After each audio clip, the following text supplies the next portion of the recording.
Welcome to the Emerging Civil War podcast. I'm Chris Mackowski, and joining me is my friend Gary Gallagher. Gary, how have you been?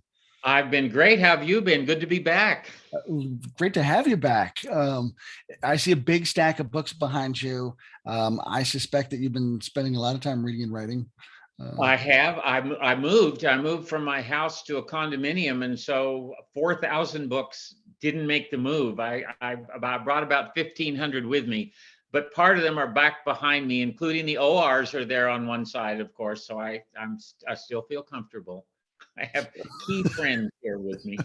That's the way I look at them too. It's nice to be surrounded by your old friends. So I've had little projects. The Library of America asked me to do a 1-volume unabridged edition of Bruce Catton's Army of the Potomac trilogy, which I did, and which is going to come out. Supposed to be out last month, but paper shortages delayed it till October. It'll be out in October. It was fun to go back and read Catton again seriously and work on that. He's such a wonderful storyteller, and it's neat how his stuff still holds up, Yep. So you're joining us today to talk about books, in fact, because you have a recent volume out that looks at books. It's called Civil War Witnesses and Their Books, New Perspectives on Iconic Works, which you co-edited with Stephen Cushman. Tell me a little bit about the book. Well, it's a book. Steve and I did an earlier book called Civil War Writing, where we had a group of historians look at what we called iconic texts from the war. And we originally envisioned doing 3 volumes of these, and Civil War Witnesses in Their Books is the second of those 3 volumes, trying to do military and non-military, Union and Confederate, men and women, to just get an array of volumes that have, in one way or another, reached a wide audience over the years and had a continuing impact on the field, even though people often don't actually have a very good idea of what's in these books. I think it's people, they kind of dip around in them, and they certainly know the titles, but a lot of times they haven't really spent very much time with them. I thought that William Blair, in his, talking about the rise and fall of the slave power, he said it's the most important book most people have never read. I agree with that completely, and I also agree with Bill's. It's Henry Wilson's Rise and Fall. Henry Wilson, the senator and vice president and abolitionist, a very prominent mid-19th century figure. He wrote this. I think he detected the kind of emerging lost cause take on the war, and this is his very emphatic response to that, where he puts slavery and slavery-related questions absolutely at the center of things throughout the 19th century down to the Civil War. And it takes a very pro-emancipation, pro-civil rights for freed people view of things. And as Bill Blair commented, not only Wilson addresses things that are interesting to historians now, but also takes the point of view that most historians take now. And he still doesn't get any love. He's hardly ever mentioned. It's like the great lost work. And it's 3 huge volumes. I mean, 3 big, thick volumes that came out over a period of several years. Yeah. Why do you think he's been forgotten? Because you also call him like one of the most important political figures of his day that we've never heard of. He absolutely was. And Bill makes that point. He's a figure who's forgotten, and his books are forgotten. I don't quite know how to explain either one of those things. He's certainly not as well known as figures such as Charles Sumner or Thaddeus Stevens, or maybe even Zachariah Chandler among that wing of the Republican Party. That's true. But in terms of his book, there's nothing else like it that came out in the immediate aftermath of the war. And you would just think it would get more attention. Part of the problem, I think, is its sheer length. It's really long. And you and I were talking about Bruce Catton a little while ago. Let's just say Henry Wilson was not Bruce Catton when it came to stylistic gifts. He just wasn't. It's a little turgid, but certainly no more turgid than Alexander Stephens' constitutional view of the late war between the states, or Jefferson Davis's Rise and Fall of the Confederate Government. I mean, those 2 books get far more attention, I think, than Henry Wilson does. And I really can't explain it. It's an interesting anomaly in literature. Well, I've always wondered, he's sort of, historiographically swimming against the tide as the lost cause rises up. And that's a story a lot of people want to hear. And, he's maybe telling a story that people didn't want to hear. But of course, he would have been in the same tide along with, I mean, he and Grant's memoirs would have been in the same tide. A lot of Union guys writing books too. In the late 19th century, we focus a lot on the Lost Cause, and the Lost Cause writers got a lot of attention. I mean, they really were, they were good at what they did. But I think that most guys who put on blue uniforms anyway never conceded that it doesn't really matter what each side was fighting for. They were just all admirable Americans and so forth. That notion about reconciliation, I think, is just wrong. You know, the Union veterans I've read, and I've read lots of them, their idea of reconciliation is, we won, you lost, now let's reunite. That's their idea of reconciliation. We were right, you were wrong. And so if that's, but anyway, Wilson does not get read. He just doesn't. And Bill makes that point very well. It's a very, very good essay. Bill's a really smart historian, and he did a good job with Wilson. Yeah, and you know, the subtitle talks about iconic works, and what I really like about this and the first volume is you've got some that are you know, household names. You know, James Longstreet's Manassas to Appomattox. You know, every Which Civil is War there and others that aren't quite, including Henry Wilson. Yeah. So we stretched the meaning of that word. That word a little bit. We did. But tell me about that mix, because I think it makes for fascinating reading. It makes the collections fascinating. I think in this volume, most people would not have heard of Henry Wilson. Everybody knows James Longstreet, of course. Phoebe Yates Pember's account of her work at Chimborazo, which Sarah Gardner wrote about, that's a widely known, very widely cited book. McClellan's own story, which Steve Cushman did a really interesting and complex job on. I don't think many people have read McClellan's own story. I guess most people are aware of it, but he's one of the, I would say he's one of the, only Sherman and Grant were more important than McClellan among the Union officers in terms of their impact. So his book, I think it is an iconic book, even if that many people haven't read it. I wrote about Walter Taylor's two books, and I think Taylor's first shorter book is much better known than his second longer book, the one that came out in 1906, not as well known as this one that came out in the mid-1870s. I think it's really important because the first one, especially because it focused on numbers, and numbers were at the heart of what the Lost Cause people were doing, picking up on Lee's special orders number. I mean, you can go to Appomattox and go forward. But I'm not sure, I don't know how many people know Walter Taylor's name off the top of their head. I think probably the most iconic text in this one would be Longstreet would be the most. Everybody knows Longstreet's book. I think Phoebe Pember, very well known. I think Billings' Hardtack and Coffee is very, very well known as well. Cecily Zander, this is sort of 7 senior people and one very much younger author in this collection. Cecily wrote about Elizabeth Bacon Custer's 3 books, which I think are pretty well known, but they're known sort of in caricature as the works of a woman who, like LaSalle Corbell Pickett, was dedicating her whole life to burnishing the reputation of her husband. I think Cecily makes a very good case that these books are important yes, they do that to a degree, but they do a lot more and give us a lot of insights into attitudes toward the war, toward Reconstruction, toward Black people emancipation from the perspective of a woman who was right there on the ground and viewed a lot of it. I think she takes Libby Custer more seriously than many others do. She's usually, as I said, bracketed with LaSalle Corbell Pickett and kind of written off. I think she has much more substance than LaSalle Pickett did. Yeah, she definitely gets caricatured as, you know, sort of this promoting her husband, and that's all she's doing. Professional widow, just a professional widow who then that's all she does. She makes it pretty clear. I mean, I think the Custers were Democrats. The Custers were conservatives. The Custers were not on line with radical Reconstruction.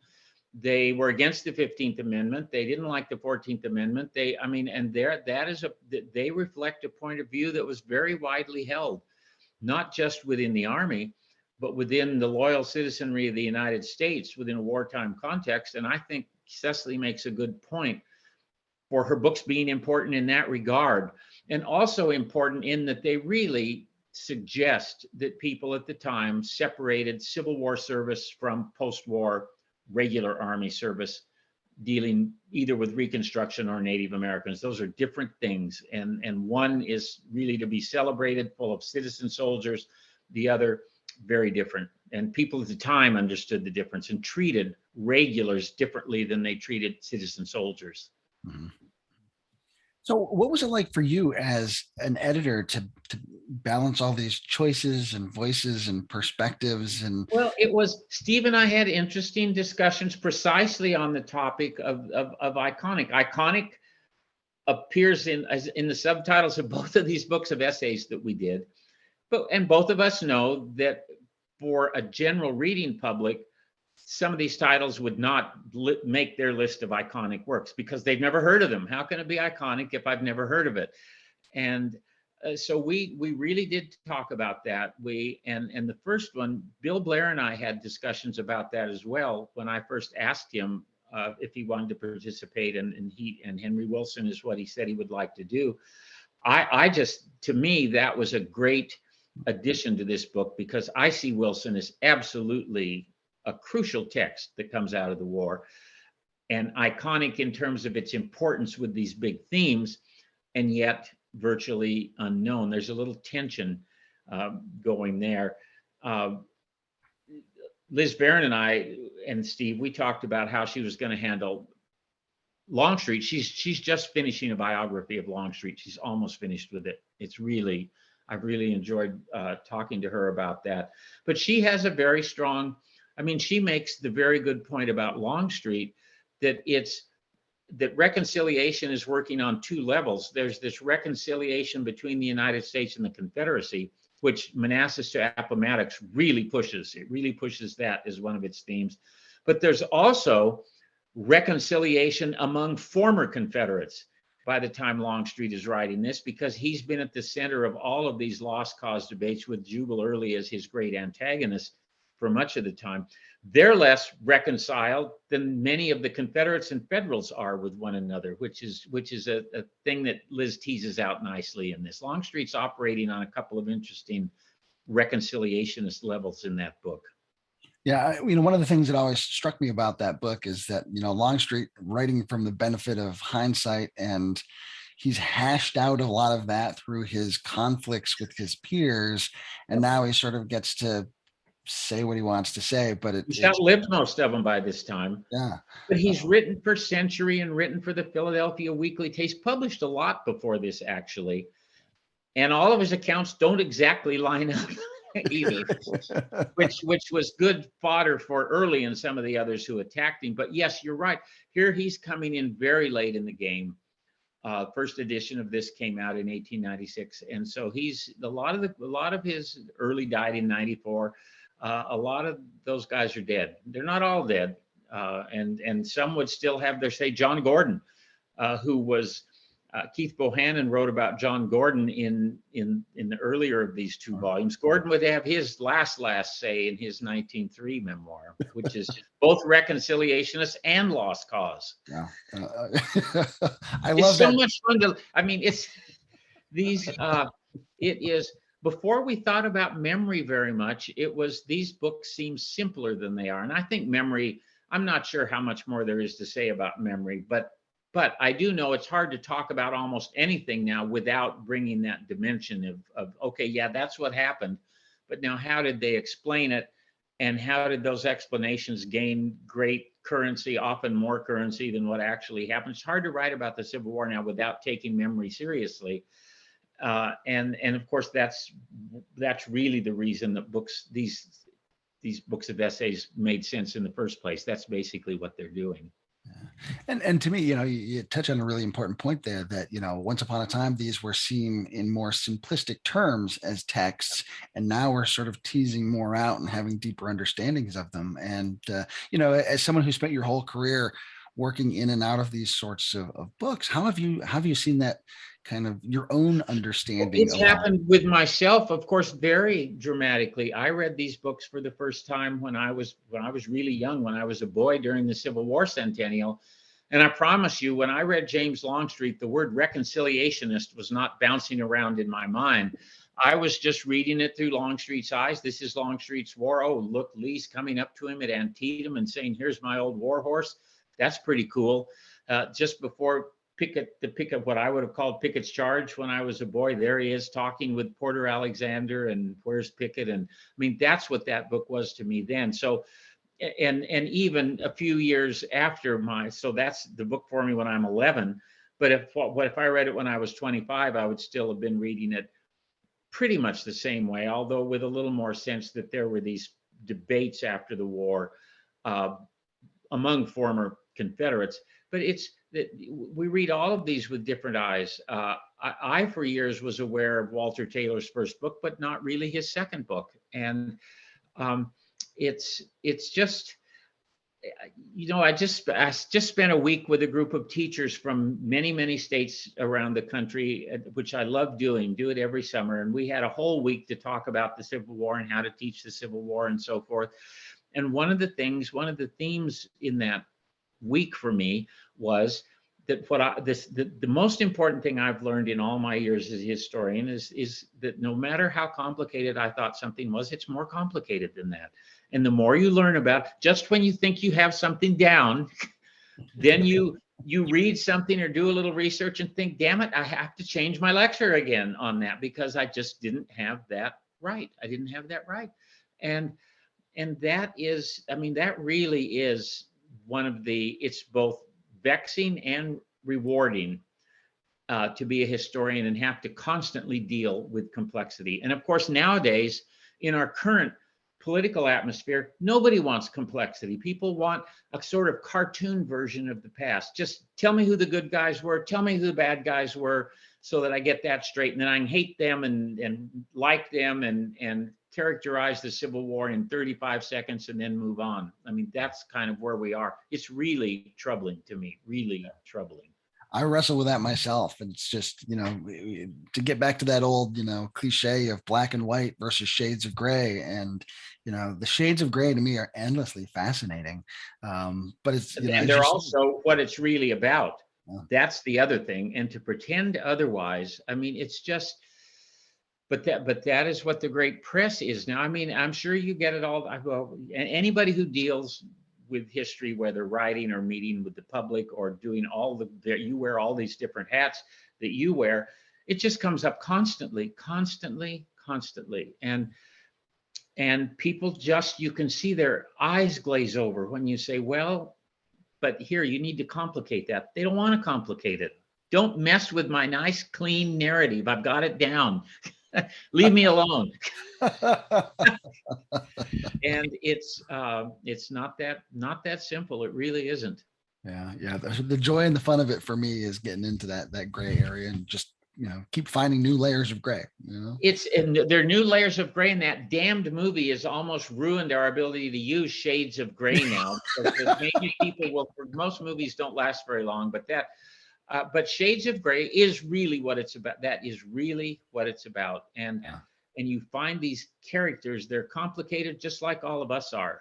And nobody's simple. Nobody is. And neither were any, and they were just as complicated as we are, just as complicated. And they're just different, and they're living in a different world. And we kind of have to try to engage that world as it really was if we want to understand them, if our goal is to understand them instead of just to use them. Right, I mean, there are different ways to come at history.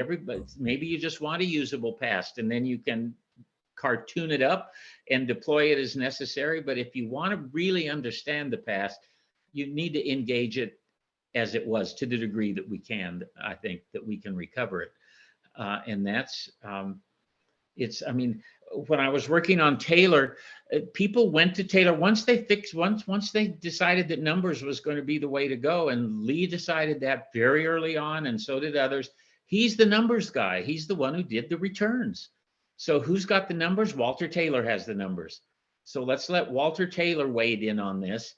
And his first book is a kind of boring dissection of numbers with occasional nice anecdotes that are very quotable and so forth. But his first book is really about numbers, and he never overstates Confederate numbers, at least not to any extent, and he never understates Union numbers. He has an agenda, and he plays it pretty. I mean, his numbers aren't ridiculous, but there is a point to them. Just like with Livermore, I compared him to Livermore's numbers and losses guy. His numbers and Taylor's are interesting to play off against one another, and then play those off against the modern numbers. And their Livermore and Taylor were right and wrong to about the same degree, but in different ways. And Livermore's a Union guy, and Taylor's a Confederate guy, and they're flying their flags. Sure. And and Taylor has that very complicated role too, as sort of keeper of Lee's memory and legacy as well, which is a special caretaker. And his second book is much more about that. I mean, in my essay, I call it Proximity in Numbers. The reason that people paid attention to Taylor, he is, without question, the person who was closest to Lee for the longest time on a day in and day out basis of anyone else during the war. He's the guy. He's there from early 61 all the way to Appomattox. And he's there all the time, right at headquarters. And so he is able to, when he says Lee thought this or did that, he has credibility because he was there.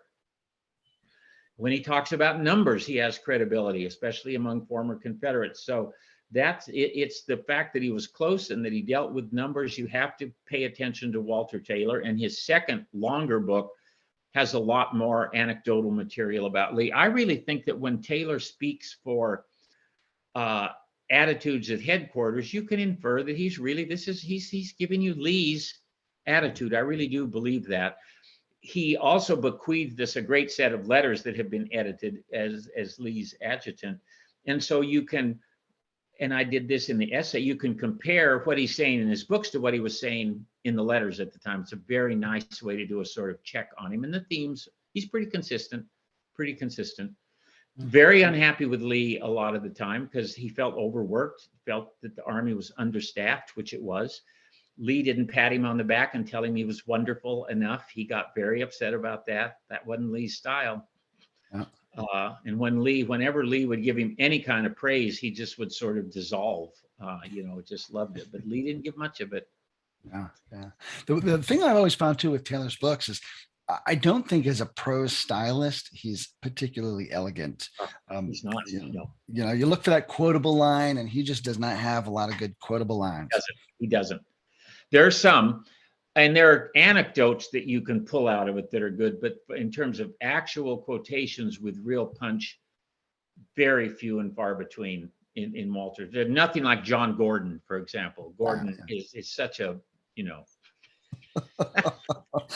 I laugh about that because his book is so over the top. It's over the top. He's one of those guys, and I've said this before, and so it's not new. But I mean, when he got up in the morning and looked in the mirror, his first thought was, "What about me?" That was John Gordon's day. Here I am. I'm wonderful. Now I just hope everybody realizes. He's like McClellan. McClellan's the same way. I'm wonderful. I hope everybody realizes how wonderful I am. Steve Cushman, he does a lot more with McClellan's religion in this essay on McClellan's own story than anyone else that I have seen. That everybody talk about Lee's religion and about Jackson's religion and Jeb Stuart's religion, and they deploy religious language all the time. Grant, almost never. Sherman, almost never. Sheridan, almost never. McClellan, a lot. Yeah. And I haven't seen anyone else tease that dimension of McClellan out as well as Steve does in this.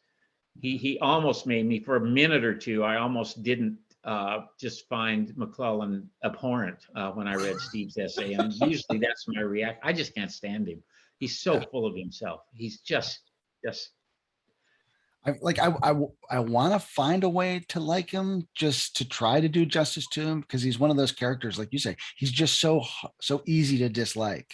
Easy to dislike, and yet he's so important Yeah. And the men really did love George Brinton McClellan. He's not making that up. He talks about it all the time. He writes it off. I rode along the men. Oh, they love me so much. I never knew how much they loved me. Men never loved anywhere. Anyway, he's just so throttled back, George. But they did. And so there's a reason. There has to be a reason for that. And the usual reasons, he made him an army, made him feel like soldiers. They knew he didn't want to squander them in terms of casualties, but still there was a bond, and he worked at it, but there was a bond. Was there a moment when Steve said that I want to write about McClellan that you were like, are you sure? How do you navigate a personality like Yeah, McClellan? I'm always happy when Steve wants to write about anybody because he's so good at this kind of stuff. He puts his literary hat on, but also has his historian's hat on, and he's just really, I was really looking forward to see what he would say about McClellan. He'd done so many others getting down to McClellan, and he's written about Sheridan, he's written about Sherman, he's written about many of them, but here, and Joe Johnston, and on the Confederate side, I was really looking forward to seeing what he would do, and had a sense that he would make me look at McClellan in a way that I hadn't before, and damn it, he did. And so I think it's a really strong essay. He gets at, and McClellan's book, of course, is a sort of pastiche of passages from his letters, from his reports, and I mean, it's not a book put together like Grant's memoirs or like Longstreet's memoirs. Although Liz Barron shows that Longstreet had people helping guide his too, these reconciliationists in Georgia who had an agenda. They had an idea of what he might want to do with this book. And that sort of the teams of helpers that work on these. I think about the group that Grant had helping him on his memoirs. I mean, Absolutely. there are folks who are kind of helping support a lot of this writing. Yep. There are. And when Lee was thinking about writing about the war, the first thing he did is send out all these letters to former subordinates, asking them for material. He did it with Walter Taylor about numbers. He asked Walter Taylor about numbers early on because Lee was thinking about writing. And so he did that. There are lots of people, there are a lot of hands involved in many of these books. Not in all of them, I don't think, but in many of them. I think that I'm going to switch gears to John Billings's Hardtack and Coffee. Keith Harris wrote about him, and Keith's written, he spent a lot of time with common soldiers, but I think he does a good job of bringing out this theme that we alluded to earlier, and that is that Union soldiers, reconciliation for them isn't saying, let's don't talk about who was right or wrong, which is a very strong current in the literature. All these white guys getting together after the war and saying, okay, let's don't talk about slavery. Let's don't talk about who was right or wrong. Let's just talk about how brave all of us were. That's not what most of the Union veterans were doing. And Keith with Billings teases out that part of Hardtack and Coffee. Billings' emancipation was good. The Union was right. The rebels were wrong. In fact, they were traitors. He says all that stuff very clearly in that book. Well, that's not the kind of reconciliationist reaching out that many people have in mind when they think about as you get into the 80s and 90s.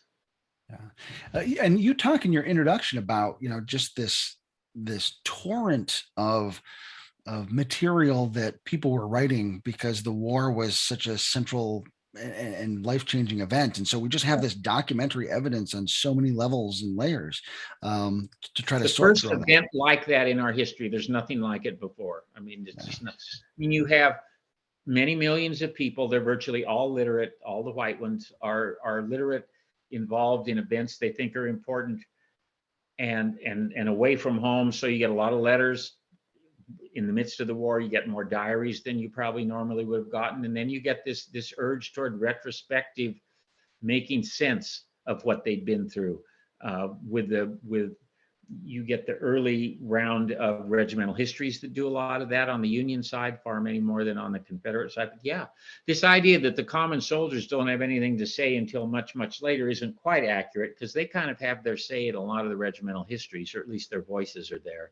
Mm-hmm. But Billings is the first book that really, he and Carlton McCarthy on the Confederate side. Let would me, have I been. just want to make sure, I'm going to look at the TOC here for a second to make sure we've hit all of the books. Okay. Talk about Sarah Gardner's piece on Phoebe On Phoebe Pember. Pember. Well, Sarah did something. I mean, I've used Phoebe Pember, but which is a very short book. It's a good book to assign because it's short and undergraduates will actually read it or read most of it. And it's pretty well written and has, and within a modern world, I mean, there's a sort of feminist theme in it that wouldn't have been so apparent, I think, in the 1960s or 1950s. But I mean, a lot of the men she worked with really didn't want women around that world, and they would have been happy if they weren't around in those hospitals in many ways. So she's sort of pushing back against a lot of people in that regard. I didn't realize that she had published an earlier version of this in serial form, which Sarah talks about in this, and talks about the ways in which Pember changed what her earlier version had been when she did the later version. But she's such a perceptive, smart, and effective woman at Chimborazo. There she is at what becomes the biggest hospital in the world as the war goes on, and she's running one of the most efficient parts of it. It's a great. So there aren't many women in the Confederacy that have much more authority and much more of an impact than Phoebe Pember has in that regard. A hands-on, on the ground, day to day, and she crams a lot into very few pages. But as I said earlier, for me, one of the interesting takeaways from Sarah's essay here is that there are two versions of this, and and I don't know how I got this old without knowing that. I should have known that sooner, but anyway, I didn't, and it's gone through a lot of editions. I mean, I bet it's been in print for most of the time since it was published. Certainly been in print since the 50s, and George Ray and is available in paperback now. She's one of my favorite Confederate women retrospective writers. I don't like her. I don't find her as useful as my main Confederate female voice, Catherine Ann Deborah Edmundson. She's still my favorite with her giant journal of a secession lady. But we also haven't talked about Maria Leidig Daley. I was going to say Matthew Gallman's essay is the yes. one we touched on. Daley is unlike Walter Taylor. She is quotable. It's hard to turn 2 or 3 pages without finding something that's quotable from her. She lived in New York City. Her husband was a Democratic judge, an Irishman, and she knew everybody. They knew everybody in New York. She talked about everybody in New York. She gossiped about everything in New York. She really liked George B. McClellan. She loved the Irish Brigade. She didn't like Abraham Lincoln. Her reaction even to his assassination is, boy, it kind of takes you aback. Oh, it's too bad he's dead. Now I suppose people will forget all the bad things he did. I mean, something like that. She's still not really on board, but she is eminently quotable. And she is one of there's so many more published Confederate women's diaries than there are Union women's diaries. I talked about this with the teachers last week when I was with them. You can reel off a dozen famous Confederate women's diaries or kind of diaries like Mary Chestnut. You can't do it on the Union side. And Maria Daley is one of the best of this much smaller group of published Union women's firsthand accounts. Now, the fact that she did know, I mean, all these other people we all know come in and out of her diary, and she has things to say about them. She doesn't hold back.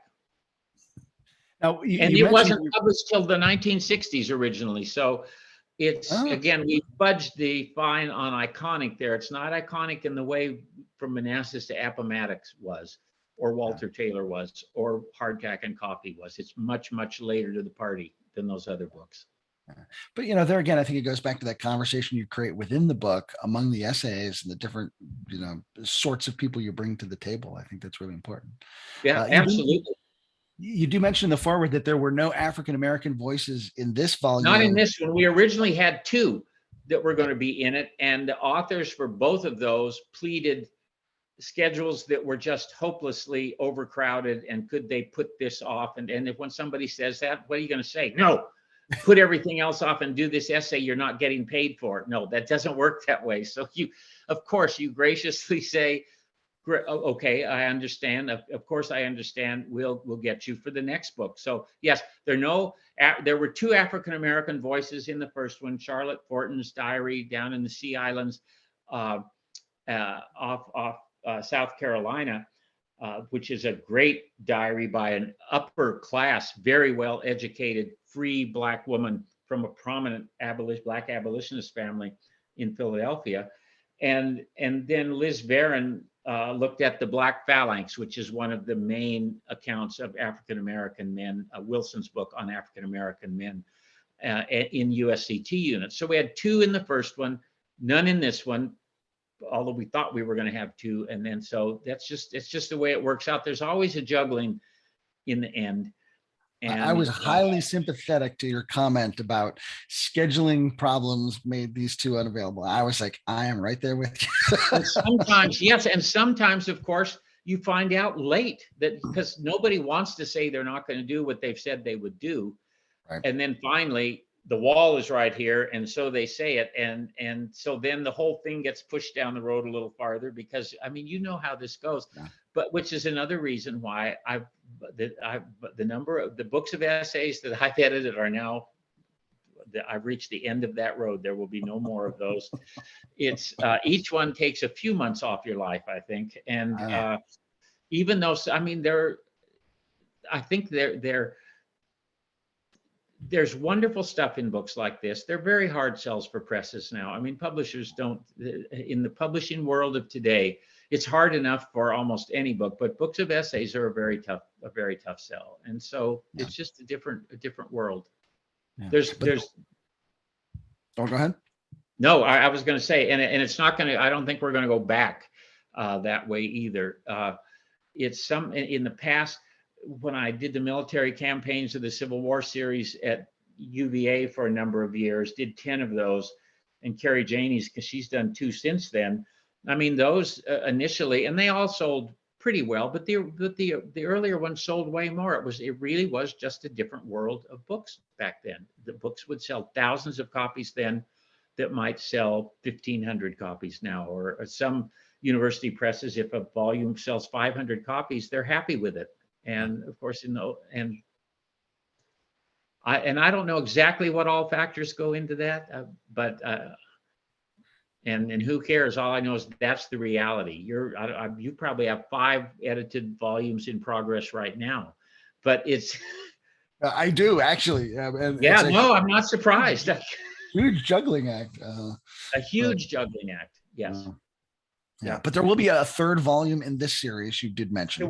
Steve and I are still talking about that. Yes. And after I just said that I'll never do anything like this again, I said it after that. So LSU is interested, and we know what books would likely be in that. I'm not going to say them right now because then the book would come out and some of them wouldn't be there. But there are certainly more than, if we think 8 or 9 is what it takes, there's certainly more than 8 or 9 books that that I would like to see someone write about that have not appeared in either one of these books. Yeah, very good. Well, this is. Nobody's looked at it. Maybe nobody's looked at Grant. We had hoped Joan would do Grant for this, but Joan. Yeah, I was surprised. She's done Grant, and. Yeah.